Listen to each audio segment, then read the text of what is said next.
하나님 말씀 고린도 후서 4장 1절에서 18절 말씀입니다.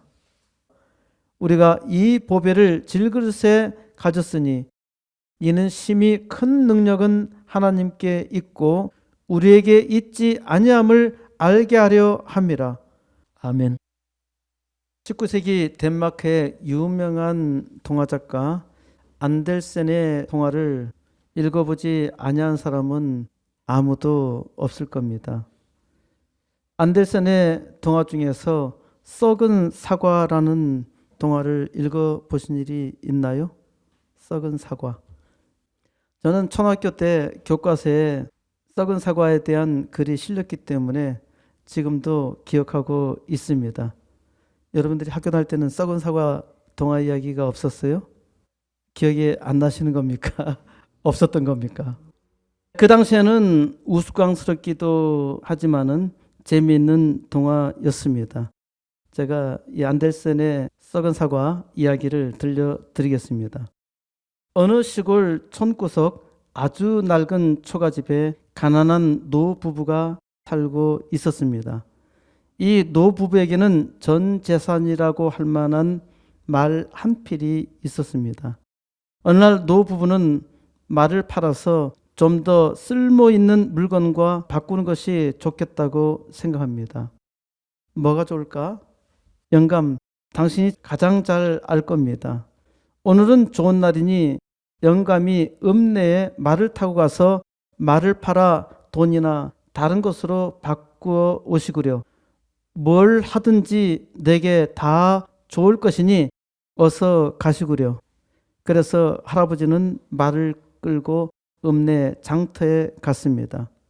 할아버지는 장터에서 암소를 가진 사람에게 자기 말과 바꾸자고 했더니 그 사람은 이거 옳다 싶어서 흔쾌히 바꾸어 주었습니다. 할아버지가 집에 돌아가려다가 양을 가진 사람을 보자 자기 암소와 바꾸자고 합니다. 어떤 사람이 바꾸지 않겠습니까? 양을 가진 사람은 신이 나서 바꾸어 주었습니다. 할아버지는 그 다음에 큰 거위를 보게 되었고 또 자기 양과 바꾸자고 합니다. 또다시 할아버지는 닭을 보자 거위와 닭을 바꾸었습니다. 마지막으로 할아버지는 닭을 썩은 사과 한 자루와 바꾸었습니다.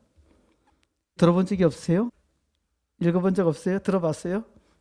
할아버지는 썩은 사과 자루를 메고서 어느 작은 주점에 들렀습니다. 썩은 사과 자루를 메고 들어온 귀한 할아버지의 풍경에 두 명의 영국인은 아주 신기해 했습니다. 그때 할아버지는 이 두 명의 영국인에게 자신이 시장에서 한 일을 아주 자랑스럽게 이야기합니다. 이 얘기를 듣는 사람이 얼마나 우스꽝스러웠겠습니까? 이렇게 바보 같은 짓을 하다니. 그래서 이 영국인도 크게 웃어대며 집에 돌아가면 틀림없이 할머니에게 쫓겨날 것이라고 말합니다. 그러나 할아버지는 절대 그런 일이 없어 라고 하자 부자 영국인은 그러한 일이 일어나면 금화 한 자루를 걸겠다고 합니다. 그리하여 두 영국인과 할아버지는 함께 집으로 갔습니다. 할머니는 할아버지를 보자 껴안으며 말합니다. 나는 당신이 뭘 하려 했는지 알아. 할머니는 이 낯선 사람도 그리고 자루도 안중에 없었습니다. 할아버지가 말합니다. 내가 말을 소화 바꿨지? 할머니, 고마워. 우유와 버터와 치즈를 먹을 수가 있겠어. 참 잘 바꿨어. 그래, 하지만 나는 소를 양과 바꿨지? 더 좋네. 당신은 모든 걸 생각해줘. 우리에게 양을 기를 풀밭이 있어. 양젓에 치즈에다가 모직 옷까지. 이건 소가 줄 수 없는 거야. 영감 참 대단해. 그런데 양을 거위와 바꿨어. 그래? 금년 거위를 구워 먹어야 하겠어. 영감, 당신은 항상 나를 기쁘게 할 것을 생각해. 내가 거위를 더 살찌게 만들 거야. 그런데 거위를 닭과 바꿨지. 닭 참 잘했어. 닭은 알을 낳고 부화하면은 우리는 많은 닭을 갖게 되지. 그게 내가 바라는 거야. 그런데 닭을 썩은 사과와 바꿨어. 뭐라고? 내가 당신에게 키스해 줘야 하겠어. 할머니는 감탄하면서 내 사랑 멋진 영감, 내가 말 좀 할게 들어봐. 아침에 당신이 떠나자 나는 당신에게 오늘 저녁 좋은 걸 해주고 싶었어. 그래서 계란과 베이컨은 있었는데 허브가 없어서 옆집 교장 선생님 집에 갔지. 거기 정원에는 허브가 많거든. 교장 선생님 부인은 아주 달콤하게 미소 지었지만 비열했어. 나는 그녀에게 허브 좀 빌려달라고 간청했지. 나는 빌려줄 게 하나도 없어요. 우리 정원에는 아무것도 자라지 않아요. 썩은 사과조차도 없어요. 그러나 이제 나는 그녀에게 썩은 사과 10개나 빌려줄 수가 있어. 그걸 생각하면 내가 기뻐. 그리고 할머니는 할아버지에게 뜨거운 키스를 했답니다. 두 영국인이 이걸 보고 좋아요, 즐거웠어요. 돈을 받을만 해요. 할아버지가 무슨 짓을 하든 꾸지람을 듣지도 않고 오히려 키스를 받은 것에 금화 한 자를 주는 것이 마땅하다 생각해서 금화 한 자루를 주었습니다.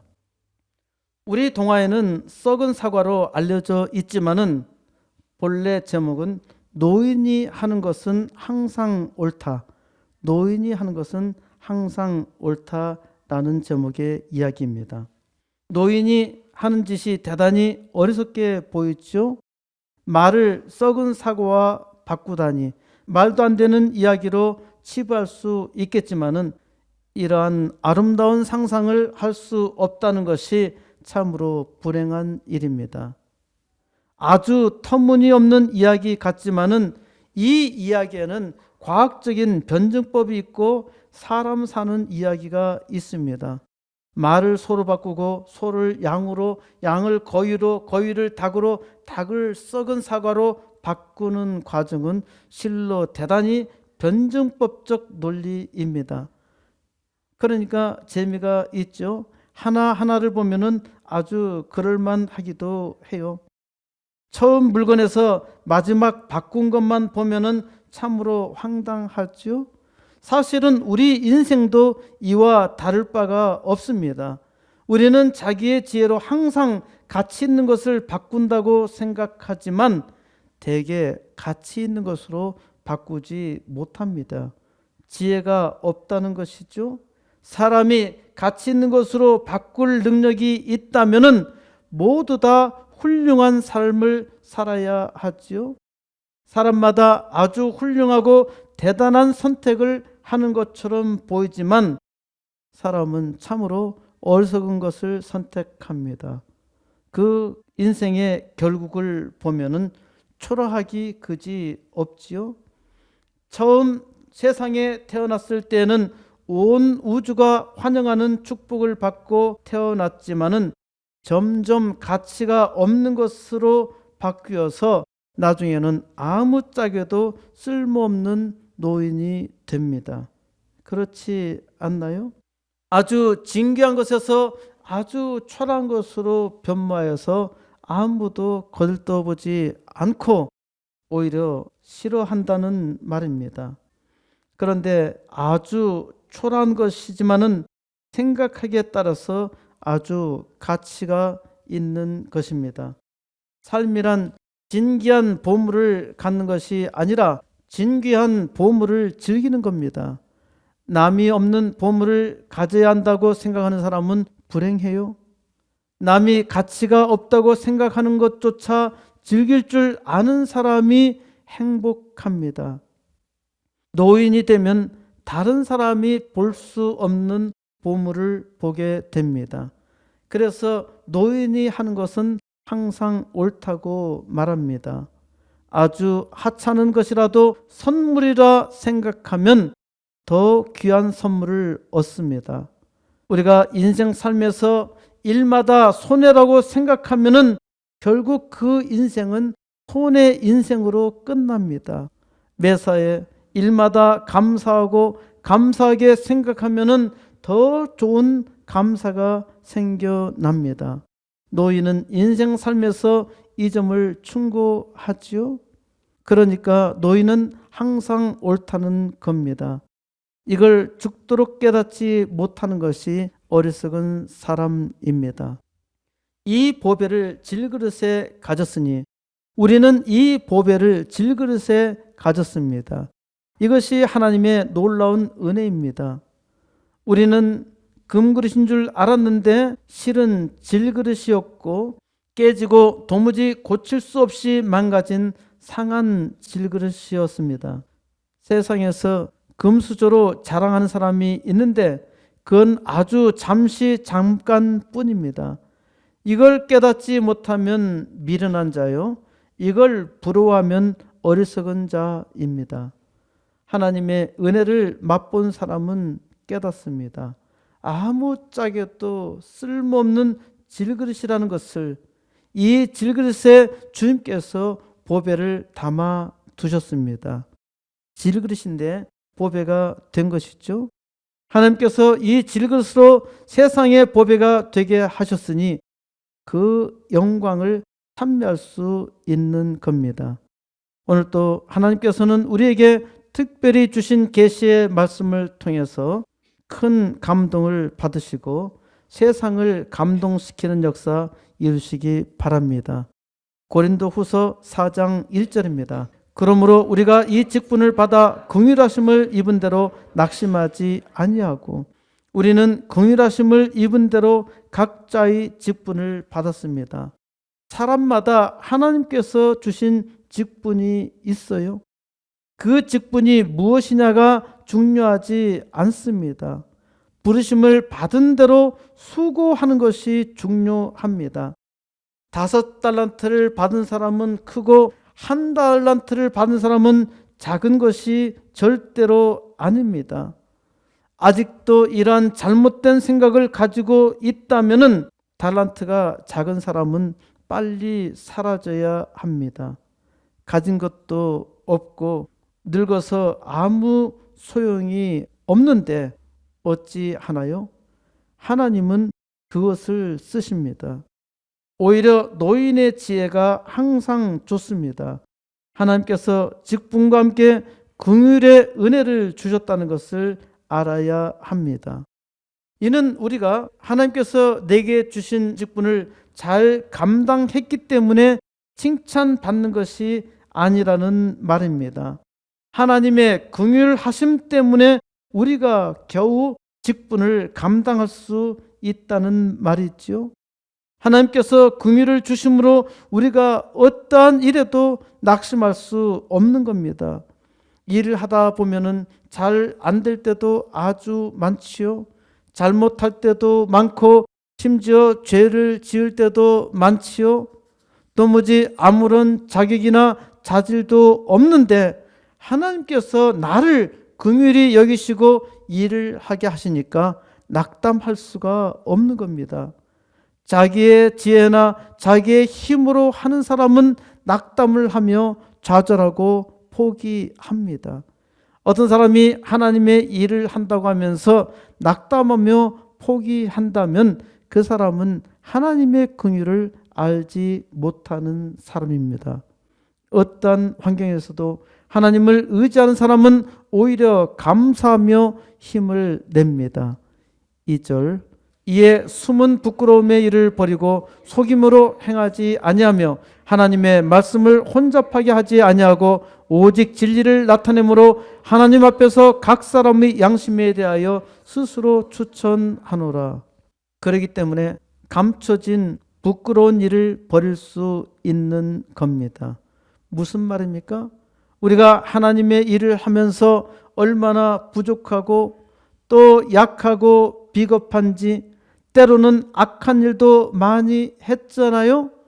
그런데 하나님께서 나를 긍휼히 여기사 악한 나를 숨겨주시니 우리가 부끄러운 일을 버릴 수 있는 겁니다.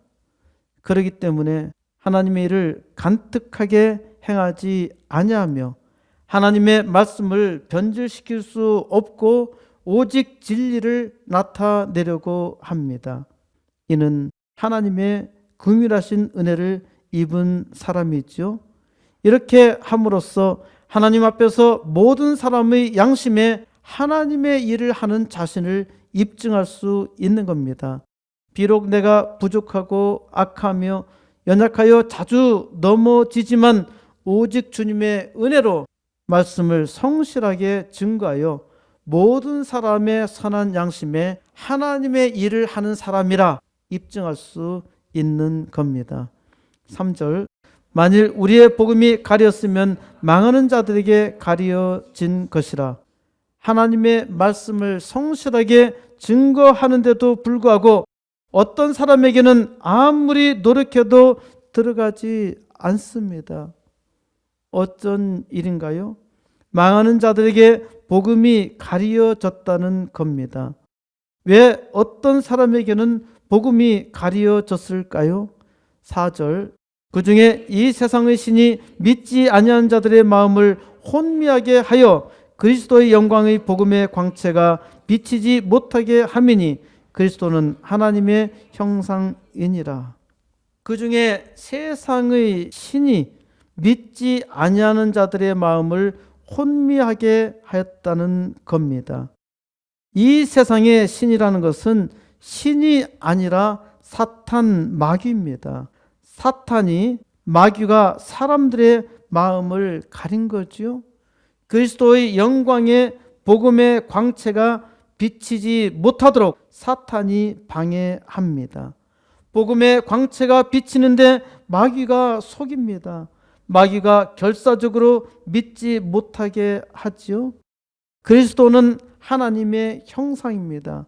마귀는 그리스도가 하나님이 들어오지 못하도록 속입니다. 사람이 어리석어서 속는 것이죠. 5절, 우리는 우리를 전파하는 것이 아니라 오직 그리스도 예수의 주 되신 것과 또 예수를 위하여 우리가 너희의 종된 것을 전파함이라. 하나님의 사람은 자기를 전파하지 않습니다. 사람을 자랑하거나 사람을 전파하는 것은 악한 마귀입니다. 아주 똑똑하다고 하는 사람들도 마귀에게 속아 사람을 신으로 숭배하잖아요. 하나님의 사람은 오직 그리스도 예수가 주라는 것과 또 예수를 위하여 우리가 사람들의 종이 되었다는 것을 전파합니다. 교회에서 목사가 무엇을 전파하나요? 사람을 자랑하거나 사람을 전파하는 것은 가짜입니다. 오직 그리스도가 주시라는 것과 또 예수를 위하여 자기가 사람들의 종이 되었다는 것을 전파합니다. 하나님의 사람은 사람들을 섬기는 종입니다. 6절, 어두운 데 빛이 빛이라 말씀하셨던 그 하나님께서 예수 그리스도의 얼굴에 있는 하나님의 영광을 아는 빛을 우리 마음에 비추셨느니라. 빛이 흑암에서 빛나리라 말씀하신 그 하나님께서 광명을 우리 마음에 비추신 겁니다. 이 광명이 들어온 사람은 예수 그리스도의 얼굴에 있는 하나님의 영광을 알게 됩니다. 우리 마음은 흑암에 있어서 아무것도 볼 수 없었습니다. 예수 그리스도로 우리 마음에 빛을 비추셨기 때문에 깨닫게 된 것이죠. 그리하여 하나님을 알게 되었단 말입니다. 7절, 우리가 이 보배를 질그릇에 가졌으니 이는 심히 큰 능력은 하나님께 있고 우리에게 있지 아니함을 알게 하려 함이라. 우리가 이 보배를 질그릇에 가졌습니다. 흙으로 만든 질그릇에 하나님께서 보배를 담아 두신 겁니다.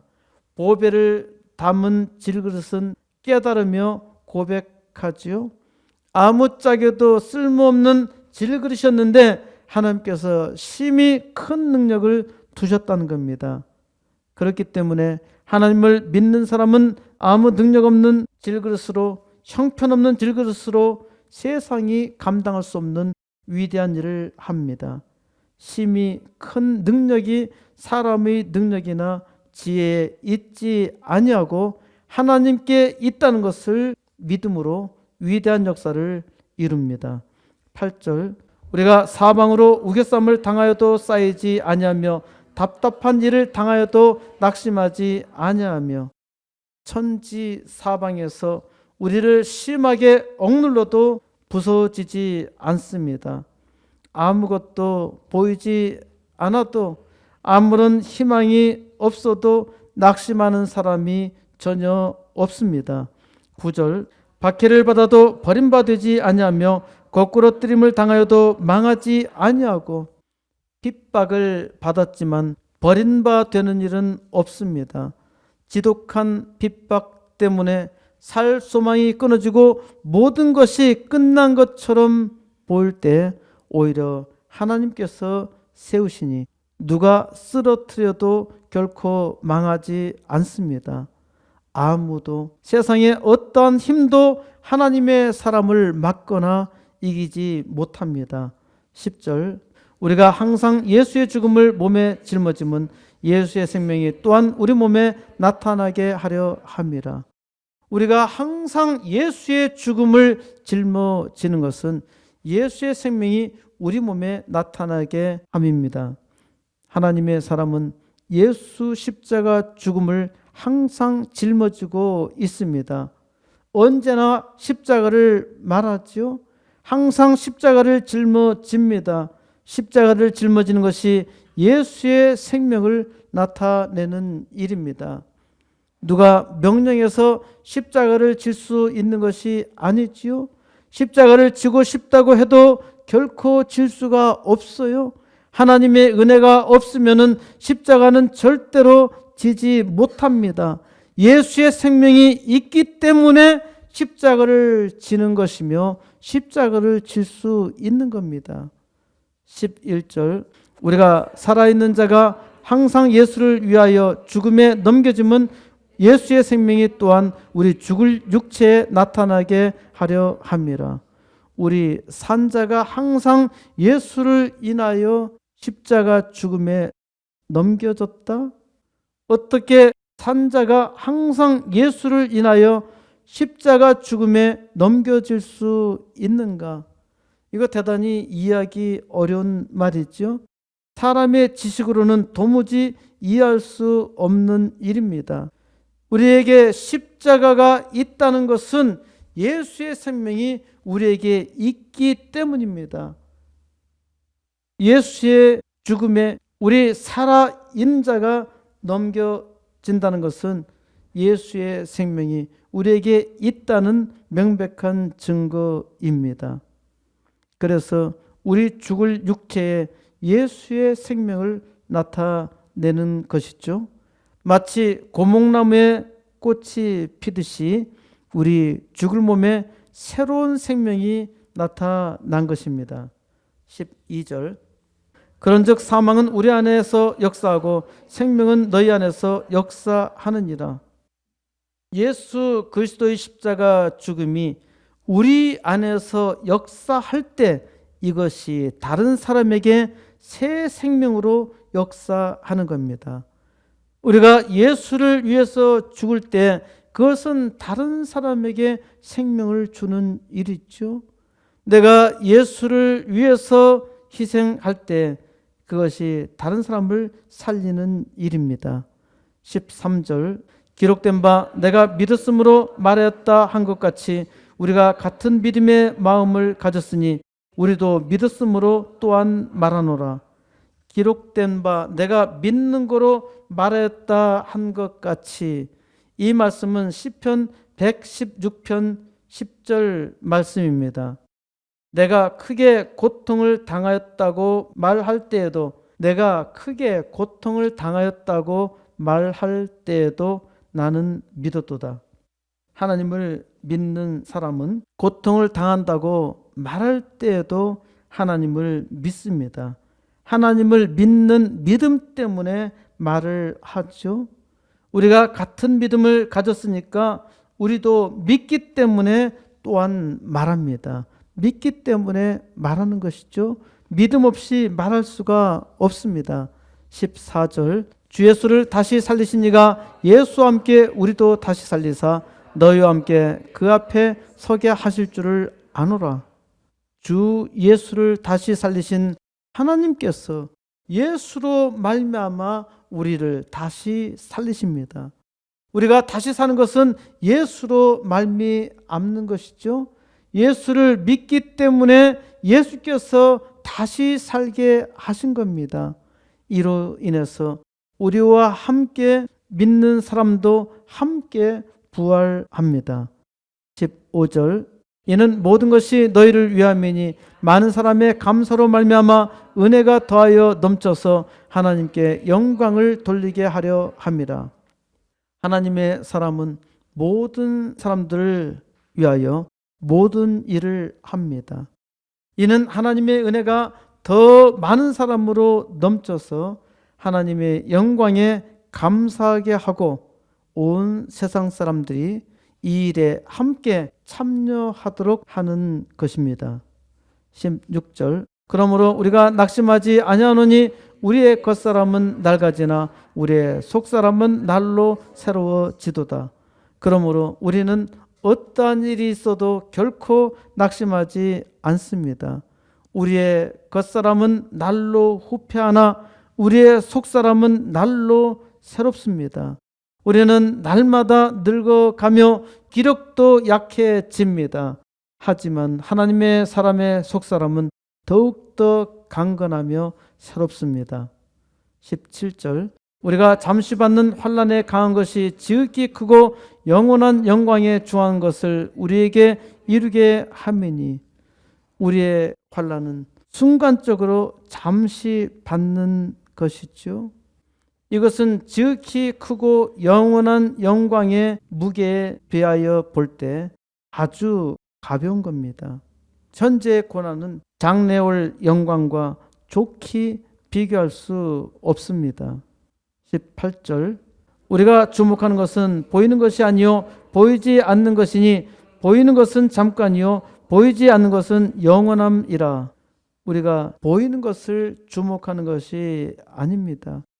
세상 사람들은 눈에 보이는 것에 주목하죠. 우리는 눈에 보이지 않는 것을 봅니다. 보이는 것은 잠깐뿐입니다.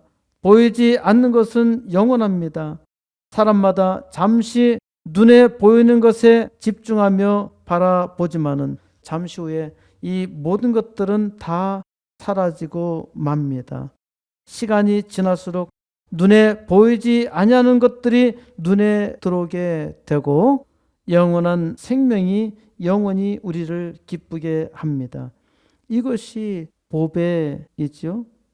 이제 하나님께서 우리 질그릇에 담겨두신 보배를 즐거워하며 즐기시기를 바랍니다.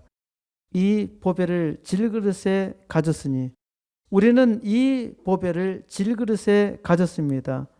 하나님의 긍휼하신 은혜가 넘치니까 이 보배가 얼마나 소중한지 깨닫게 되죠. 나의 질그릇을 고치기 위해서 주님께서는 친히 십자가에 달려 죽으셨고 주님은 그 십자가 죽음을 이 질그릇에 담아 두셨습니다. 그것이 죽음인 줄 알았는데 거기에 생명이 일어나는 겁니다. 나로 하여금 죽음의 십자가를 지게 하셨는데 이것이 세상을 살리는 힘이었던 것이죠. 때로는 십자가가 고통스럽고 힘이 들기도 했으며 때로는 내가 약하고 넘어지기 잘하며 죄를 짓기도 했는데 하나님께서는 항상 긍휼을 베풀어 주셔서 위로를 받고 나의 연약함으로 세상을 위로하게 하셨습니다. 이것이 놀라운 일이죠. 내가 연약함에도 불구하고 하나님께서 이 연약함을 통해서 위대한 일을 이루신 것입니다. 이 큰 일은 모두 하나님께서 하신 일이죠. 그래서 하나님의 놀라운 은혜를 체험한 사람들마다 감사하며 더욱더 십자가를 전하는 것을 기뻐합니다. 이 보배를 질그릇에 가졌으니, 이 보배를 질그릇에 가졌다는 것은 하나님의 놀라운 은혜입니다. 이 작고 초라한 질그릇에 하나님의 긍휼로 놀라운 은혜를 채워 주시니까 이제 세상을 품고 믿음으로 나아갈 수 있는 겁니다. 내 겉사람은 날로 후패해 가나 내 속사람은 날로 감사가 넘치며 새 힘을 얻습니다. 이제 하늘의 보배를 담은 질그릇이 하나님께서 주신 직분으로 세상에 생명과 감사를 넘치게 하시기 바랍니다. 하나님의 긍휼이 세상에 넘쳐서 사람마다 하나님께 나와서 하나님의 영광 온 땅에 증가하는 역사 속히 나타내시기를 우리 주 예수 그리스도의 이름으로 간절히 축원드립니다.